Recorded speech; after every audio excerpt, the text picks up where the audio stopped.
Bismillahirrahmanirrahim. Assalamualaikum warahmatullahi wabarakatuh.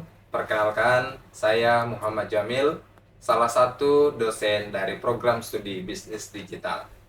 Pada hari ini, saya akan menyampaikan eh, deskripsi mata kuliah yang saya ampu, yaitu mata kuliah Teknik Perencanaan Pembangunan. Mata kuliah Teknik Perencanaan Pembangunan ini merupakan mata kuliah yang wajib diprogramkan oleh mahasiswa yang mengambil konsentrasi perencanaan pembangunan. Mata kuliah ini berfokus pada perhitungan atau penggunaan alat analisis untuk perencanaan pembangunan yang tentunya bertujuan untuk memberikan pemahaman kepada mahasiswa agar mahasiswa mampu menghitung dengan menggunakan data-data makro yang tersedia. Adapun capaian pembelajaran yang diharapkan dari program studi ini ditinjau dari aspek sikap, keterampilan umum, keterampilan khusus, dan PP antara lain. Yang pertama, dari aspek sikap yang ingin dilakukan adalah bagaimana mahasiswa berkontribusi dalam peningkatan mutu kehidupan bermasyarakat, berbangsa, bernegara, dan peradaban berdasarkan Pancasila. Yang kedua, dari aspek keterampilan umum, yaitu mahasiswa mampu mengkaji implikasi, pengembangan, dan implementasi pengetahuan dan teknologi yang memperhatikan dan menerapkan nilai humaniora sesuai dengan keahliannya. Tentunya berdasarkan pada kaidah tata cara etika ilmiah dalam rangka menghasilkan solusi, gagasan, dan desain kritik dan seni.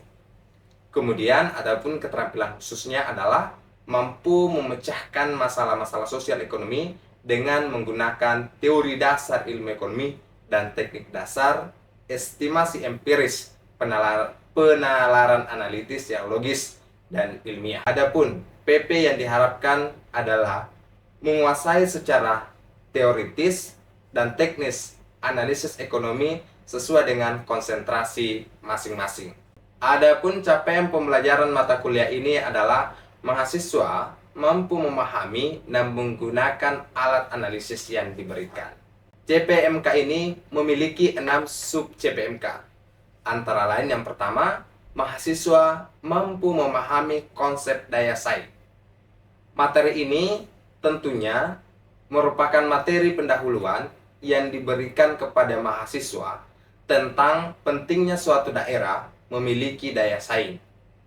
Maka dari itu, pemahaman ini akan mendorong keinginan belajar mahasiswa untuk memahami lebih detail tentang pentingnya suatu daerah melakukan inovasi untuk memiliki daya saing pada konteks regional ataupun pada konteks nasional.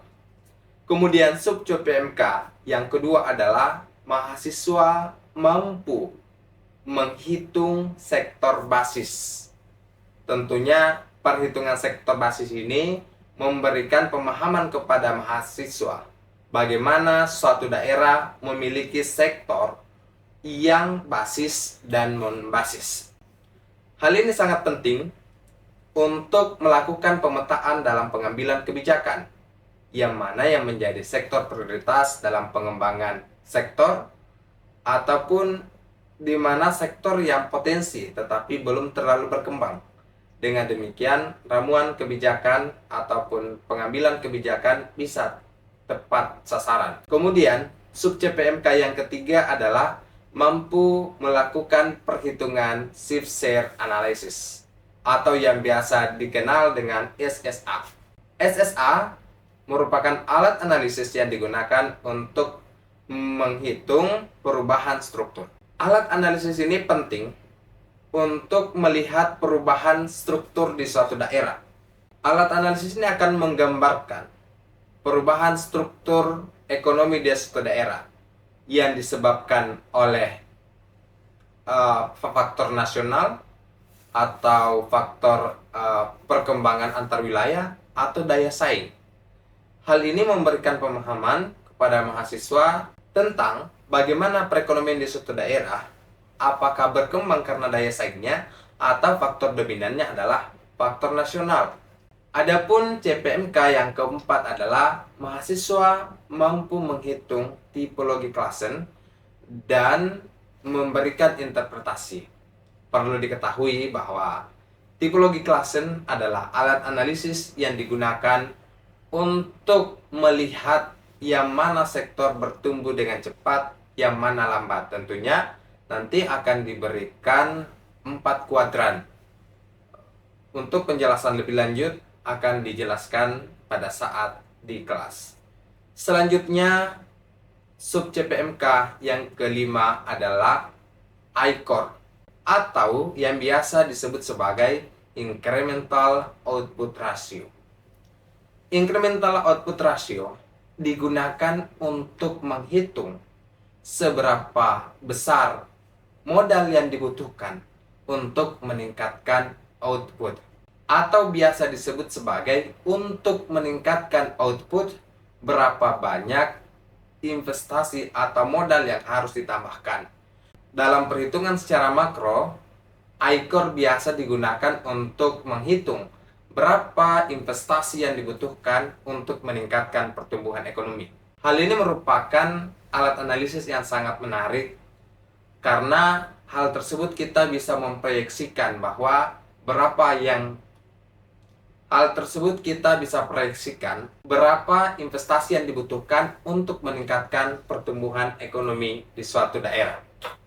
Sub CPMK selanjutnya, atau dalam hal ini yang keenam, adalah mahasiswa mampu menghitung input-output atau yang biasa dikenal dengan IO atau Input-Output Analysis.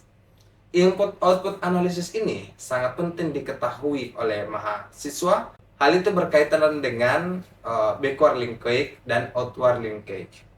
Backward linkage itu adalah misalnya sektor apa yang mempengaruhi sektor lain dan sektor lain tersebut mempengaruhi sektor apa. Sehingga hal ini bisa kita lihat bagaimana supply chain berlaku dalam suatu perekonomian. Hal ini sangat penting. Ya, ini adalah pembahasan terkait dengan sub CPMK. Selanjutnya kita akan membahas tentang sistem pembelajaran. Sebagaimana pembelajaran pada umumnya menggunakan sistem delivery, interaction, and assessment. Ya, bentuk dari delivery ini dalam proses pembelajaran, yang pertama setelah pembukaan pembelajaran, yang pertama dilakukan adalah memberikan pemahaman kepada mahasiswa terkait dengan mata kuliah yang akan diberikan. Jadi, misalnya secara khusus pada pertemuan ketiga dan keempat, kita memberikan materi pengantar terkait dengan sektor basis. Nah, pada pertemuan ketiga dan keempat ini, sebagai bentuk delivery-nya adalah pertama-tama saya memberikan materi sebelum masuk perkuliahan, kemudian meminta untuk membaca dan memberikan tutorial dari video yang saya buat untuk memberikan pemahaman kepada mereka bagaimana melakukan perhitungan. Setelah itu, kemudian kita kuatkan di kelas. Metode ini dalam bentuk delivery-nya adalah dengan metode yang biasa disebut sebagai ceramah. Setelah pemberian materi secara luring, kemudian dilanjutkan dengan sesi diskusi. Pada sesi diskusi diberikan kesempatan kepada mahasiswa untuk memberikan pertanyaan atau hal lain yang ingin didiskusikan. Pada sesi itu kita akan mencoba interaktif apa hal-hal yang belum diketahui dan apa hal-hal yang telah diketahui. Pada sesi diskusi kita memastikan, dalam hal ini saya sebagai dosen ingin memastikan apakah mahasiswa tersebut telah paham atau belum. Jika belum paham, maka saya akan mencoba mendampingi apa-apa yang belum dipahami sampai mahasiswa tersebut bisa paham. Bahkan yang saya lakukan adalah membantu bagaimana sampai mampu memahami secara matematik bahkan pada rumus-rumus yang telah diberikan. Setelah dipastikan bahwa semua mahasiswa telah memahami materi yang telah diberikan, maka langkah selanjutnya adalah diberikan asesmen. Seperti apa bentuk asesmennya? Asesmen yang dilakukan adalah dengan memberikan data berupa data PDRB yang akan dilakukan perhitungan. Data PDRB yang dimaksud adalah data PDRB tingkat kabupaten kota dan PDRB tingkat provinsi. Karena syarat untuk menghitung LQ adalah menggunakan data PDRB tingkat kabupaten kota dan PDRB tingkat provinsi. Untuk menghitung misalnya sektor basisnya dari skala provinsi, maka data pembandingnya adalah data provinsi dan data nasional. Untuk melihat perbandingan data kabupaten kota, maka data yang dibutuhkan adalah data kabupaten kota dan data provinsi. Ya, tentunya setelah dilakukan asesmen, maka kita akan menilai bahwa memang mahasiswa telah memahami dan telah mengerti apa yang telah diberikan. Untuk proses pengajaran, maka pengajaran dilakukan secara luring. Silakan saksikan pengajaran yang kami berikan. Terima kasih. Bismillahirrahmanirrahim. Assalamualaikum warahmatullahi wabarakatuh. Waalaikumsalam warahmatullahi wabarakatuh. Alhamdulillah, puji syukur kita panjatkan kehadirat Allah Subhanahu wa taala yang masih memberikan kesehatan dan kesempatan kepada kita semua, sehingga hari ini kita kembali bisa bersama-sama di tempat ini untuk melanjutkan perkuliahan kita. Serta salam dan taslim atas junjungan Nabiullah Muhammad SAW yang telah mengajarkan kepada kita pentingnya untuk menuntut ilmu. Oke, adik-adik sekalian, hari ini kita membahas materi terkait dengan location question, sebagaimana yang disebutkan di RPS kita, bahwa location question ini adalah salah satu alat analisis yang penting untuk kita ketahui dalam teknik perencanaan pembangunan, yang merupakan dalam hal ini alat analisis ini akan menghitung yang mana sektor yang basis dan yang mana sektor yang non basis. LQ ini kita bisa definisikan sebagai sektor basis, atau sektor basis itu disebut sebagai suatu sektor yang suatu sektor yang mampu memenuhi kebutuhan daerah tersebut. Sebagai contoh yang sederhana, misalnya pada sektor pertanian, yang dihitung dalam PDRB yaitu merupakan total output yang diproduksi dalam pertanian misalnya. Nah, perhitungan pada PDRB kita dinyatakan bahwa sektor pertanian menghasilkan misalnya sekian miliar, itu ketika dirupiahkan. Nah, penghasilan sekian miliar itu ingin dikonfirmasi melalui LQ ini, apakah semua produksi barang dan jasa dari sektor pertanian memenuhi kebutuhan pertanian di daerah tersebut. Ya, mungkin bisa dipahami ya. Contoh kasus yang coba kita angkat adalah Kota Makassar itu memiliki LQ yang sedikit. Kalau kemarin perhitungannya sekitar 0,2. Artinya apa? Dalam indikator sektor basis 0,2 ini tidak sampai 1, artinya non-base atau bukan sektor basis. Untuk kebutuhan konsumsi masyarakat Makassar pastinya membutuhkan produksi barang dan jasa dari daerah lain. Itu contoh sederhananya. Begitu juga misalnya Makassar memiliki sektor basis di bidang pendidikan. Di bidang pendidikan memperlihatkan bahwa sektor basis di Kota Makassar itu sangat tinggi. Artinya bahwa di Makassar ini sektor pendidikan menjadi basis disebabkan oleh orang-orang di luar Makassar berdatangan ke Makassar untuk menempuh pendidikan. Sehingga boleh dikata produk output barang dan jasa di Makassar itu sangat tinggi dan melebihi dari daerah-daerah yang lain. Nah, ini terkait dengan definisi. Kemudian yang kedua, itu LQ untuk apa sebenarnya? Jadi LQ itu untuk menghitung yang mana basis dan yang mana tidak basis. Terus kalau kita sudah menghitung yang mana basis dan non basis, apa gunanya? Kira-kira menurut adik-adik apa gunanya kalau kita sudah menghitung basis dan non basis? Masih ingat?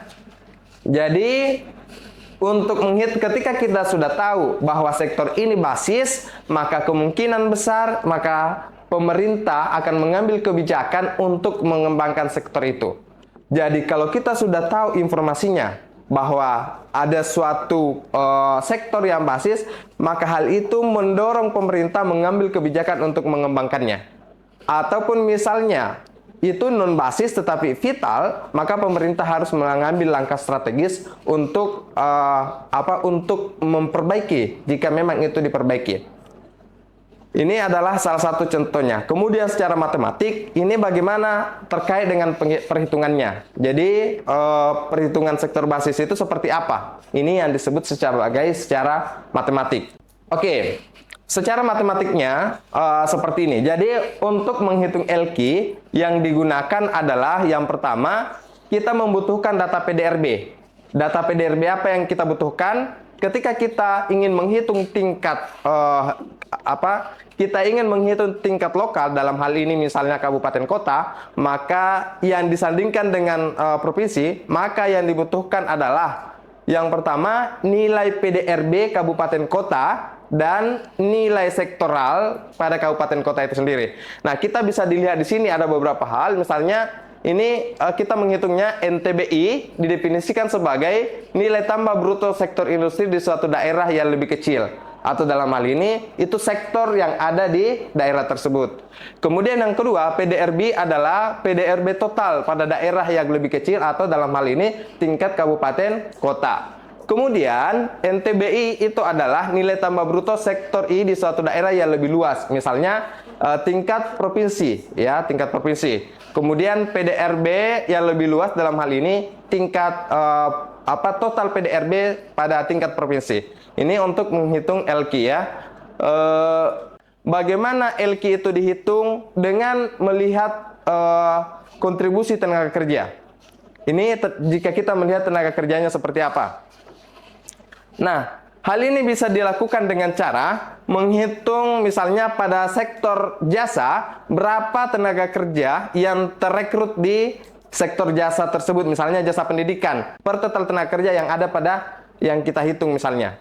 Misalnya kita contohkan Kota Makassar, maka yang kita lihat adalah berapa tenaga kerja yang berapa tenaga kerja yang ada pada sektor pendidikan tersebut, kemudian jasa pendidikan, ya, dibagi dengan jumlah tenaga kerja yang ada di Makassar, kemudian dibagi dengan jumlah tenaga kerja tingkat Sulawesi Selatan dari sektor pendidikan, kemudian dibagi dengan jumlah tenaga kerja pada sektor total, pada semua sektor, ya, pada total tenaga kerja di Sulawesi Selatan.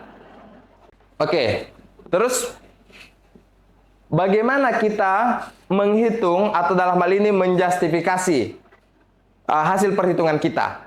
Jadi justifikasi itu kalau dikatakan non basis jika LQ sama dengan 0, itu non basis. Jadi kalau tadi 0,2 artinya kurang dari 1, berarti dia dikatakan sebagai non basis. Kemudian yang kedua adalah ketika LQ lebih besar dari 1, itu disebut sebagai basis. Artinya jumlah output barang dan jasa yang diproduksi pada sektor tersebut telah melebihi kebutuhan dari masyarakat, ya, sudah melebihi kebutuhan dari masyarakat. Bahkan itu bisa diekspor. Jadi contohnya misalnya sidrap dalam hal ini, kalau sidrap tidak diekspor berasnya keluar, maka itu barangkali di tingkat internal, maka harga beras sangat murah dan orang bisa saja terbuang karena tidak dibutuhkan. Karena sidrap kelebihan beras sangat basis, kemudian Makassar non basis, maka sidrap harus mengirim beras ke Makassar. Sekira-kira dipahami, ya? Oke, kemudian LQ kurang dari 1, artinya non basis parah. Non basis parah ini itu bahkan sampai minus, artinya sama sekali basis produksinya tidak mencukupi untuk kebutuhan daerahnya. Jadi dia betul-betul harus mengimpor dari luar untuk memenuhi kebutuhan daerahnya. Ya, bisa dipahami? Tetapi adapun kelemahan dari ada kelebihan dan kelemahan dari perhitungan LQ ini adalah yang pertama, secara positifnya kelebihannya adalah sederhana, mudah, dan tidak butuh program komputer. Kita bisa menghitung secara manual ya. Kemudian tetapi dari sisi negatif itu sebenarnya kalau berdasarkan hitungan statistik, berdasarkan perhitungan ini, ketika kita hanya mengacu pada PDRB dan PDRB kabupaten dan kota dan provinsi, itu kita tidak bisa menjawab penyebabnya. Nah, hal ini bisa dikaitkan dengan kondisi daerah tersebut atau kondisi geografis daerah tersebut atau kondisi-kondisi yang ada yang kira-kira menjadi penyokong dari basisnya atau tidak. Jadi misalnya kita melihat bahwa di sektor tertentu itu basis pada sektor pertanian. Kenapa bisa demikian? Berdasarkan hasil dari perhitungan menunjukkan bahwa sektor pertanian misalnya basis. Pertanyaannya adalah kenapa bisa membasis? Kenapa dia basis? Secara perhitungan di sini kita melihat bahwa memang tidak bisa dijawab bahwa kenapa itu non-basis. Tetapi ketika kita hadapkan dengan fakta realitas memperlihatkan bahwa hal tersebut basis disebabkan karena ada kebijakan pemerintah yang mendorong pertanian atau daerah tersebut memiliki lahan yang sangat luas untuk pertanian. Ya, saya kira untuk penjelasan teoritisnya seperti itu, saya persilakan untuk memberikan pertanyaan. Untuk sesi ini kita akan berdiskusi. Silakan adik-adik berikan pertanyaan. Saya, Pak. Ya, silakan. Baik, terima kasih atas kesempatan yang diberikan. Seperti yang sudah dibahas tadi, banyak analisis lain yang diantaranya yaitu LQ. Pertanyaan saya singkat saja, apakah metode LQ ini masih efisien digunakan dalam penelitian terbarukan sekarang ini? Terima kasih. Oke, terima kasih. Ya, saya kira saya langsung jawab. Apakah LQ ini masih bisa digunakan untuk penelitian yang terbaru? Ya, ini adalah basic untuk mengetahui misalnya apakah di suatu daerah tersebut basis atau non-basis. Pertanyaannya adalah apakah dalam hal ini bisa digunakan untuk penelitian? Ini bisa menjadi salah satu acuan dalam penelitian untuk misalnya melihat seperti ini. Kita mau meneliti misalnya di daerah tersebut basis. Yang kemudian yang kedua adalah kita mau meneliti apakah ada kebijakan pemerintah yang menyebabkan sektor tersebut basis atau ia berjalan secara alami. Itu tergantung pada konteks penelitian yang kita akan lakukan. Tapi ini menjadi basic data untuk penelitian. Saya kira seperti itu. Oke.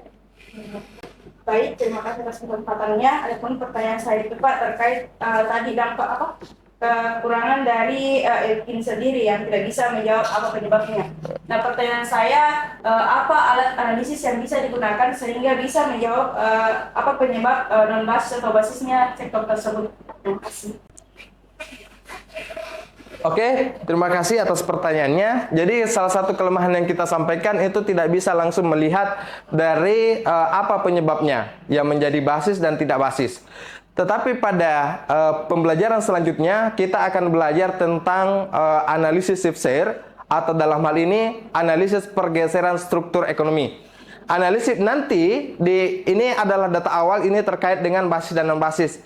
Nanti ke dalam suatu data kita akan melihat bahwa ada suatu sektor dari non basis menjadi basis. Kemudian ada sektor yang dari basis menjadi non basis. Ada sektor sama-sama basis tetapi kontribusinya terhadap PDRB itu mulai menurun. Nah, kalau kita lihat misalnya kalau kita lihat tadi sektor yang basis itu dianggap lemah karena kita tidak tahu, tapi itu nanti dijelaskan di shift share analysis. Di shift share analysis nanti dijelaskan apa yang menjadi penyebabnya. Jadi ada hal misalnya menjadi penyebab pergeseran itu adalah misalnya disebabkan karena daya saing atau karena tingkat perekonomian nasional atau perkembangan perekonomian di kabupaten-kabupaten yang lainnya. Ya, kami persilakan untuk berdiskusi dan menghitung LQ tersebut.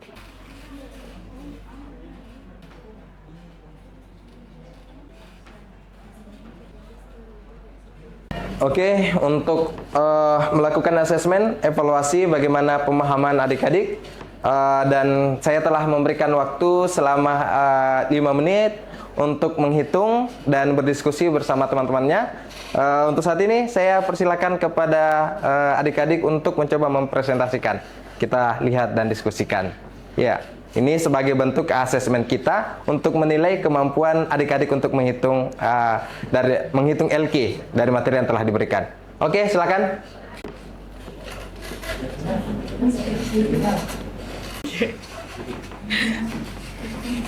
Baik, Assalamualaikum warahmatullahi wabarakatuh.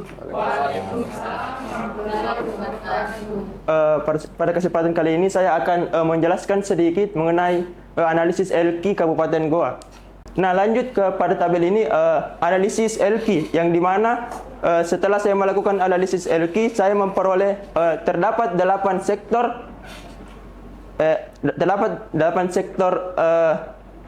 basis yang ada di Kabupaten Goa, yang dimana yang pertama ada pertanian dengan rata LQ ada 1,38.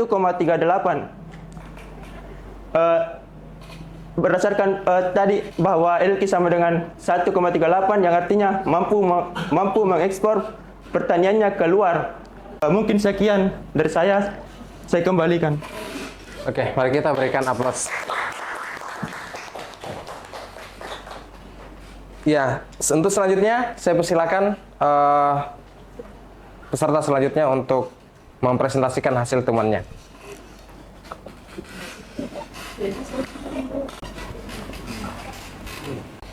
Bismillahirrahmanirrahim. Assalamualaikum warahmatullahi wabarakatuh.